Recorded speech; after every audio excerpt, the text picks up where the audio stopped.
Hello viewers, আবারও আপনাদের সামনে আমরা দুই ভাই হাজির। তো আশা করি ভালো আছেন। গত পর্বে তো উনি বলেই দিয়েছে যে আমি পাগল সজীব আর আমার ভাই সজীব ওয়াজিব জয়। তো সজীব ওয়াজিব জয় নাকি বলে আজকে কিছু কথা বলবে, কারণ ওর কথা শুনলেই তো আমার কিছু হাসি পায়, তো আপনারা জানেন। তো তারপরও আমি চেষ্টা করব তার সাথে কিছু কথা বলার জন্য।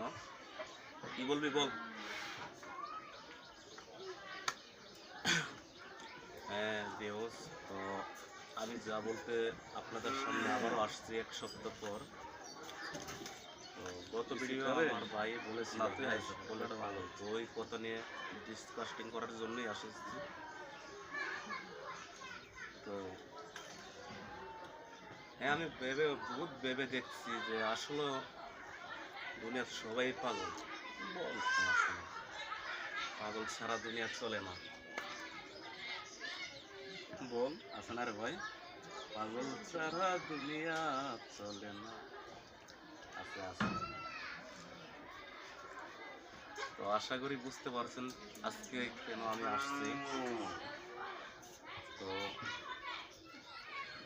আমার আল্লাহ আমার রাসূলের প্রেমে পাগল ছিলেন। তো পাগলের জন্যই দুনিয়ার সৃষ্টি। আমার আল্লাহ আমার রাসূলের সাথে প্রেম খেলা খেলতে পাগলামি করে দুনিয়া সৃষ্টি করেছে, যার জন্য আপনি আমি সকলে এই দুনিয়াতে আসছি। না না, কত কষ্ট। তো আশা করি বুঝতে পারছেন। হ্যাঁ, আশা করি বুঝতে পারছেন। তো আমি এই জন্যই আসছি আজকে ভিডিওতে। তো আমি ভাইয়ের সাথে একমত। ভাইয়ের সাথে একমত।